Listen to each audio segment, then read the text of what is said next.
So welcome back everyone, my name is স্যানগস। চলে এসেছি আজকে নতুন একটা ভিডিও নিয়ে। এই ভিডিওটা আজকে একটু ইউনিক হতে চলেছে। কেন বলুন তো? এই পার্টিকুলার ভিডিও এই বছর একদম লাস্ট ভিডিও।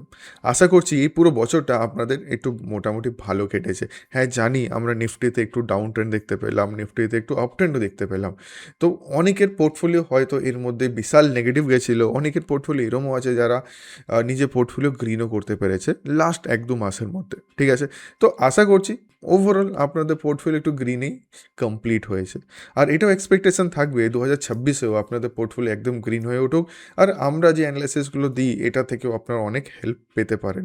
আর আমরাও যে অ্যানালাইসিসগুলো ভিডিওতে আপনাদের দিচ্ছি, যে স্টকগুলো ডিসকাস করছি, আশা করি এটা থেকেও আপনারা অনেক হেল্প কিন্তু পেয়ে যাচ্ছে। ঠিক আছে, এরকমই আজকে ভিডিও থাকবে। আজকে আমরা জানার চেষ্টা করব, জাস্ট নিফটি আপনার সামনে ওপেন রয়েছে, নিফটি এখন লাস্ট 3 দিনে যে ফল করছে এর মধ্যে কোন স্টকগুলো আছে, নট ইন নিফটি, পুরো মার্কেটে এমন কোন স্টকগুলো আছে যারা নিজের ট্রেন্ড কন্টিনিউ করছে, মানে বুলিশ ট্রেন্ড কন্টিনিউ করছে। মার্কেট ফল করছে কিন্তু তারা বুলিশ ট্রেন্ডে রয়েছে। তো এরকম কিছু স্টক দেখবো। তো এটাতে হেল্প কী হবে? হেল্প এটা হবে, যদি নিফটি এখান থেকে বাউন্স ব্যাক করে যায় তাহলে ওই স্টকগুলোতে সবচেয়ে আগে বাইং আসার পসিবিলিটি থাকবে। ঠিক আছে, আই হোপ একটু এক্সাইটমেন্টটা বাড়ছে কোন স্টকগুলো স্যার আজকে রাখবেন। তো সবচেয়ে আগে যেরকম প্রত্যেকবারে আমরা রাখি, একটু নিফটি ডিসকাশন করে নেবো, নিফটি কী করার চেষ্টা করছে, লাস্ট উইকে কী ডিসকাশন হয়েছিল, এই উইকে প্রেজেন্টলি হলোটা কি। তো চলুন স্টার্ট করা যাক। তাহলে সবচেয়ে প্রথম যেখানে নিফটি চার্ট আপনারা দেখতেই পাচ্ছেন, এখানে আমরা কি দেখলাম, লাস্ট উইকে আমরা দেখেছিলাম কি মার্কেট একটা ট্রেন্ড লাইনকে প্রপারলি ব্রেকআউট করলো। বলাও হয়েছিল কি ব্রেকআউট করার পর কিন্তু একটা এক্সপেক্টেড বড় মোমেন্টাম আসতে পারে। ওটা একটা ছোট প্রবলেম হয়ে গেল। কি প্রবলেম? মানডে সিধা মার্কেট হয়ে গেল গ্যাপ আপ। যখনই গ্যাপ ওপেনিং হয়ে যাচ্ছে তো এই লেভেলগুলোতে যারা বাইং করেছে না, তারা একটু প্রফিট বুকিংয়ের চিন্তাভাবনা করে। আর মার্কেট অলরেডি রেজিস্ট্যান্সের কাছাকাছি চলে এসেছে ইমিডিয়েট নেক্সট দিনে। ফর দ্যাট রিজন এখান থেকে আবার একটু সেলাররা নিজের স্ট্রং প্রেজেন্স দেখানো শুরু করে দেয়। ঠিক আছে, এবার আইডিয়াল একটা জিনিস শেখাই আপনাদেরকে, হয়তো নতুন জিনিসই জানবেন। যখনই কোনো একটা ট্রেন্ড লাইন ব্রেক হওয়ার চেষ্টা করছে বা কোনো একটা সাপোর্ট বা রেজিস্ট্যান্স ব্রেক হওয়ার চেষ্টা করছে, ইট ইজ বেস্ট যাতে মার্কেট এই গ্যাপ না বানায়। যখনই মার্কেট ব্রেকআউটের সময় গ্যাপগুলো বানাবে, আমি এই গ্যাপের কথা বলছি না, আমি এই গ্যাপের কথা বলছি। ঠিক আছে, ব্রেকআউটের সময় যে গ্যাপগুলো বানাচ্ছে, এই গ্যাপ আসলে কিন্তু মার্কেট রিটেস্ট করতে আসে, একটু নিচের দিকে চলে আসে, মানে যারা জানেন গ্যাপের ব্যাপারে, গ্যাপ ফিলিং করতে চলে আসে। ঠিক আছে, যারা এসএমসি ব্যাপারে জানেন তারা জানেন এখানে লিকুইডিটি পুল থাকে, লিকুইডিটি গ্র্যাব করতে চলে আসে। আই হোপ এসএমসি যারা জানেন তাদেরকে আমি ঠিকঠাক বোঝাতে পারছি, রাইট? তো এই রিজনের জন্য মার্কেট আবার চলে আসে। বাট যখনই ধরুন এরকম যদি কোনো ক্যান্ডেল ফর্ম হতো, ফর এক্সাম্পল নেক্সট দিনে মার্কেট এখান থেকে ওপেন হয়ে প্রপার উপরে যেত, তাহলে দের is a huge possibility market এখান থেকে ভালো রকেট হয়ে যেত। বাট সেটা হলো না। রিজন আপনাদের বলে দিলাম কেন হলো না, just because gap opening, market চলে গেছে রেজিস্ট্যান্সের কাছাকাছি, সেলার এখানে নিজের প্রেজেন্স দেখানো শুরু করে দিয়েছে। ঠিক আছে, এবার স্যার নেক্সট এক্সপেকটেশন কি? আপনি তো 2 মিনিট এটাই বললেন কি কি কি হয়ে রয়েছে, এখন নেক্সট কি হতে পারে। তো জাস্ট এখানে আজকে চার্টে আমি দুটো ইএমএ বসালাম। কি ইএমএ? একটা হচ্ছে 21 ইএমএ, এটা হচ্ছে পিঙ্ক কালার লাইনটা। একটা হচ্ছে 50 ইএমএ। ঠিক আছে, এটা হচ্ছে পার্পল লাইনটা। তো কি দেখতে পাচ্ছি, মার্কেট প্রিভিয়াসলি 50 ইএমএকে দুবার কিন্তু সাপোর্ট দিয়েছে। ফাইন, এবার 21 ইএমএকে দেখুন আপনারা ভালো করে, এখানেও কিন্তু মার্কেট 2-3 বার সাপোর্ট নেওয়ার চেষ্টা করেছে, রাইট? আবার মার্কেট কিন্তু লাস্ট দিনে একদম এখান থেকেই হালকা বাউন্স ব্যাক করাও চেষ্টা করেছে। That means there is a possibility কি এখান থেকে মার্কেট আবার একটা বুলিশ মোমেন্টাম দেবে। আমি কিন্তু একদম এটা বলছি না কি মার্কেট যে রেজিস্ট্যান্সটা এখানে বানিয়েছে, যে পুরো রেঞ্জ বানিয়েছে, রেঞ্জকে ব্রেক করে দেবে, এর চান্স একটু কম্পারেটিভলি কম। হয়তো ব্রেক করতেও পারে কিন্তু এত তাড়াতাড়ি করবে না। ঠিক আছে, খুব ভালো হয় যদি মার্কেট 1 তারিখের পর ব্রেকআউট করে, তাহলে আমাদের জন্য একটা গুড নিউ ইয়ার্স সাবিত হবে। ঠিক আছে, তো এটা এক্সপেকটেশন থাকবে যদি মার্কেট 1 তারিখ 2 তারিখের দিকে যদি মার্কেট আপসাইড ব্রেকআউট করে। ঠিক আছে, তো দেখা যাক কি হয়। জেনারেলি এটা বলা হয়, হয়তো অনেকে শুনেছেন, হয়তো অনেকে ফলো করেছেন, নভেম্বর ডিসেম্বরের দিকে মার্কেট একটু শান্ত থাকে। আর এই জিনিসটা আমরা এমনিও পুরো নভেম্বর আর ডিসেম্বর মাসটা দেখলাম, মার্কেট এগ্রেসিভ মুভ করছে না, স্লো অ্যান্ড স্টাডি মুভি করছে মার্কেট কিন্তু সারাদিনে। ঠিক আছে, একটু গ্যাপ অফ মেন একটা রেজিস্ট্যান্স আর সাপোর্টের কাছাকাছি মার্কেট এখানেই থেকে যাচ্ছে। তো এক্সপেকটেশন এটাই কি যখন জানুয়ারি স্টার্ট হবে তখন বড় একটা মোমেন্টাম আমরা পেতে পারি। এবার নেক্সট কি হতে পারে, নেক্সট মার্কেট এখান থেকে একটা বাউন্স ব্যাক দিতে পারে। বাট যদি দেখা যায় কি মার্কেট প্রপার বাউন্স ব্যাক না দিয়ে এখান থেকে আরও নিচের দিকে ক্লোজিং করে দিচ্ছে, এই ইএমএর নিচে ক্লোজ করে দিচ্ছে, then next destination will be এই 50 ইএমএটা। মার্কেট এখান থেকে এই অবধি কিন্তু আসতে পারে। এটাও যদি ব্রেকডাউন করে দেয় তাহলে কিন্তু নিফটির মধ্যে বিশাল সেলিং আসার পসিবিলিটি থাকবে। তো এটাই অবজারভেশন থাকবে কি মানডে টুইসডে দিকে কী হচ্ছে মার্কেটে। ঠিক আছে, চলুন তাহলে এবার এটাই অবজারভেশন থাকবে কি নেক্সট কী হতে চলেছে নিফটিতে। চলুন তাহলে এবার আমরা একটু দেখে নিই কি কোন স্টকগুলো আছে যেখানে একটা ভালো পারফরমেন্স অলরেডি দেখা যাচ্ছে, আর কোন স্টকগুলো অলরেডি লাস্ট উইকে পারফর্ম করেছে। আগে ওটা দেখিনি কোনগুলো লাস্ট উইকে পারফর্ম করেছে। আশা করি লাস্ট উইকের ভিডিও আপনারা সবাই দেখেছিলেন। লাস্ট উইকে আমরা 3-4টে স্টক ডিসকাস করেছিলাম। ফর এক্সাম্পল ফার্স্ট স্টক ছিল ভারত ফর্জ। ভারত ফর্জ হ্যাঁ মোটামুটি একটা মোমেন্টাম শুরু করে বাট এই রেজিস্ট্যান্সকে সাস্টেন করতে পারলো না। এখানেই কাছাকাছি মার্কেট কিন্তু নিচের দিকে চলে আসলো, খুব একটা নিচে আসেনি কিন্তু এখনও রিটেস্ট লেভেলেই আছে। দেন নেক্সট স্টক হচ্ছে মন্নাপুরম ফাইন্যান্স। মনে আছে আপনাদেরকে অলমোস্ট এই লেভেলে দিয়েছিলাম 19শে ডিসেম্বর। তারপর দেখুন এখান থেকে অলমোস্ট স্টকটা মুভ দিয়েছে বলতে গেলে 8-9%-এর কাছাকাছি। এরকম মুভমেন্ট খুব কম দেখা যায় জেনারেলি কোনো স্টকে। ঠিক আছে, খুব দারুণ মোমেন্টাম আমরা এর মধ্যে দেখতে পেলাম। সেট আপ এখানে দারুণ ছিল, তো পারফর্মও দারুণ করেছে। নেক্সট যদি স্টক দেখি সেটা হচ্ছে লরাস ল্যাব। এটাও আমি অবজারভেশন রেখেছিলাম কি দেখুন আগেন ফ্রাইডে ক্যান্ডেল এটা ভালো ব্রেকআউট হয়েছে, ব্রেকআউটের ভলিউম ভালো ছিল। নেক্সট মার্কেট সাইলেন্টলি একদম স্লো অ্যান্ড স্টাডি সাইলেন্টলি কিন্তু মার্কেট উপরের দিকে চলে যাচ্ছে। Okay, next come to TVS motor. TVS motor I think সেরকম পারফর্ম করেনি, ব্রেকআউট হয়েছিল, ব্রেকআউট সাস্টেন না করে মার্কেট আবার নিচের দিকে চলে এসেছে। হ্যাঁ কিন্তু আবার 21 এর কাছাকাছি আছে, কেপ ইন মাইন্ড, এটা কিন্তু অবজারভেশন রাখতে পারেন।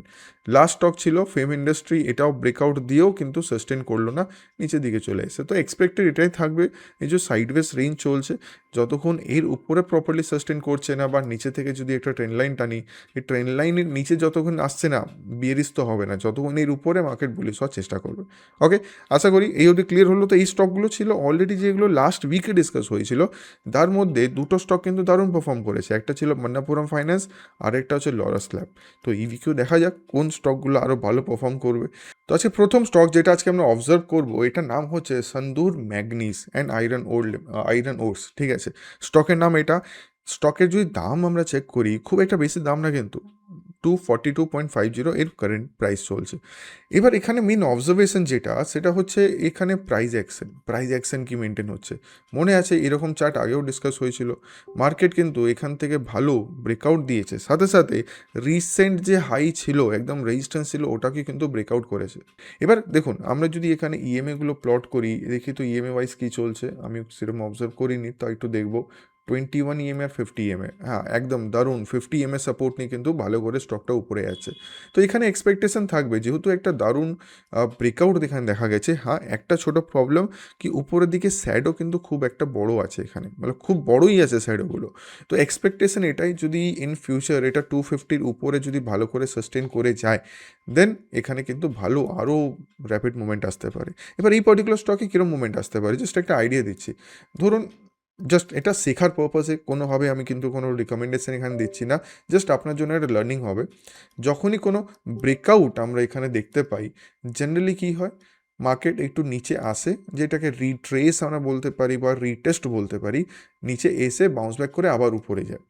তো এক্সপেকটেশন এটাই যদি নিচে চলে আসে স্টক বি রেডি, যদি বাউন্স ব্যাক করে ঠিক আছে তখন আপনার এই লেভেলে এন্ট্রি করতে পারেন। ঠিক আছে, দেখুন অবভিয়াসলি আমরা এখানে যখন ওয়াচ লিস্টে স্টক রাখছি তার মানে একদম এটা নাকি নেক্সট দিনেই বাইং করব, এটা কখনো হয় না। জাস্ট মোমেন্টাম আসছে, মোমেন্টাম যখন মুভ হচ্ছে একটা স্টক মুভ করছে যখন একটু নিচে দিকে আসবে তখন এন্ট্রি করা বেস্ট। আপনি ছোটো স্টপ লসে কাজ করতে পারবেন। এটা অনেক দিন পর আই থিঙ্ক এরকম একটা প্যাটার্ন একটা স্ট্র্যাটেজি ডিসকাস করছি, এই জিনিসটা কিন্তু ফলো করার চেষ্টা করবেন। তাতে আপনারা যখন কোনো স্টক বাই করছেন stop loss will be very much minimal, খুব ছোটো স্টপ লসে কাজ করতে পারবেন। ঠিক আছে, আই হোপ জিনিসটা ক্লিয়ার হলো। কোনোভাবে রিকমেন্ডেশন দিচ্ছি না, জাস্ট আপনাদের জন্য এটা থাকবে, আপনাদের লার্নিংয়ের জন্য এটা থাকবে।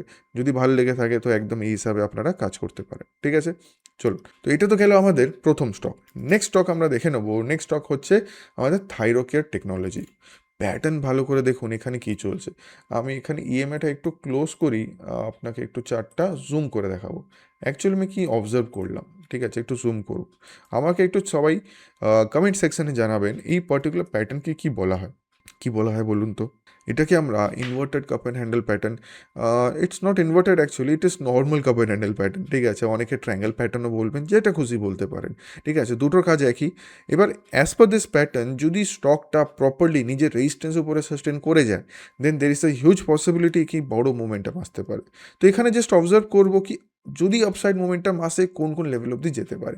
আমি আগেন কোনো টার্গেট এখানে জানাচ্ছি না, জাস্ট আপনাকে জানাচ্ছি সাপোর্ট রেজিস্ট্যান্স লেভেল কোথায় আছে।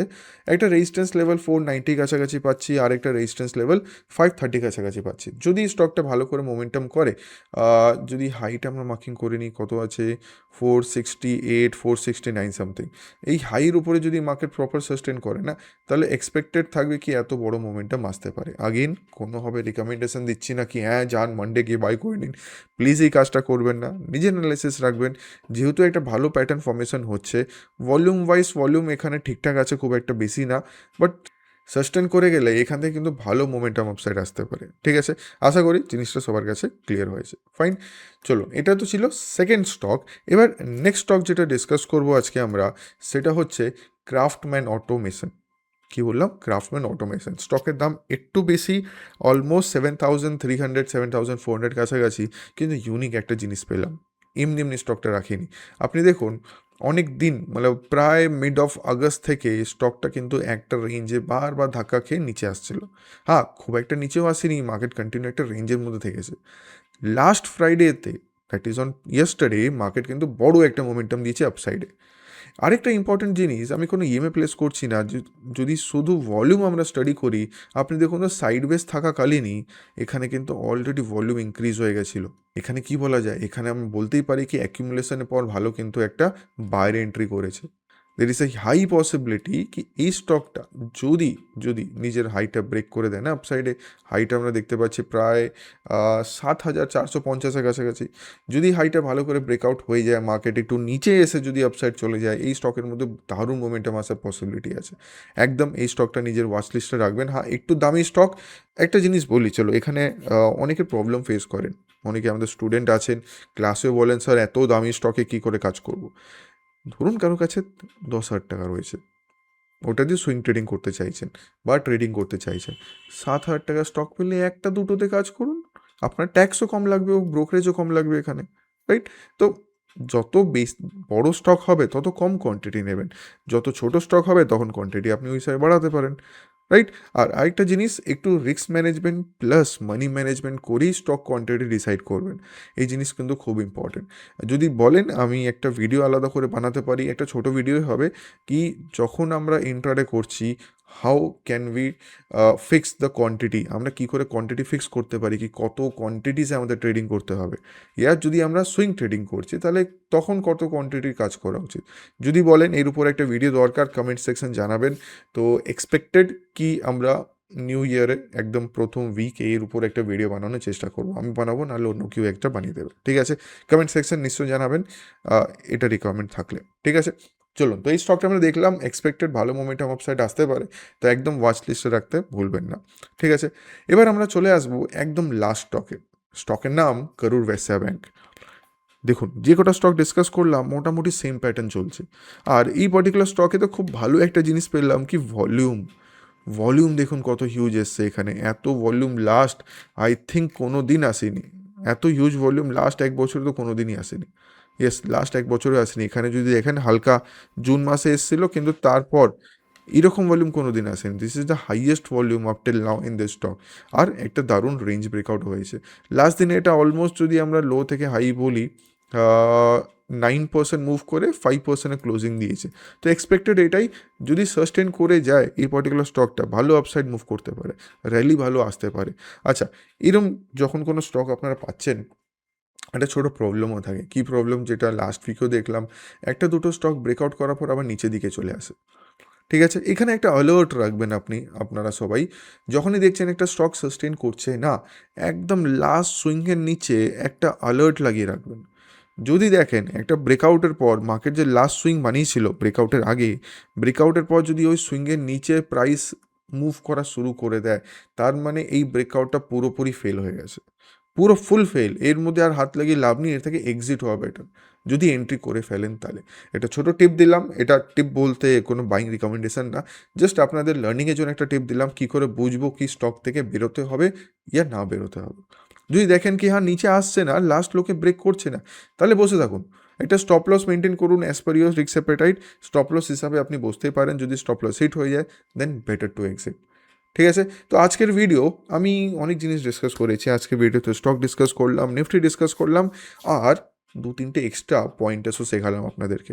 যদি ভিডিওটা ভালো লেগে থাকে আর একটু আলাদা লেগে থাকে আজকের ভিডিও, তো কমেন্ট সেকশন নিশ্চয়ই জানাবেন কেমন লাগলো ভিডিওটা। আর happy new year to everyone. আবার দেখা হবে নতুন একটা বছরে নেক্সট ভিডিওতে। Thank you everyone.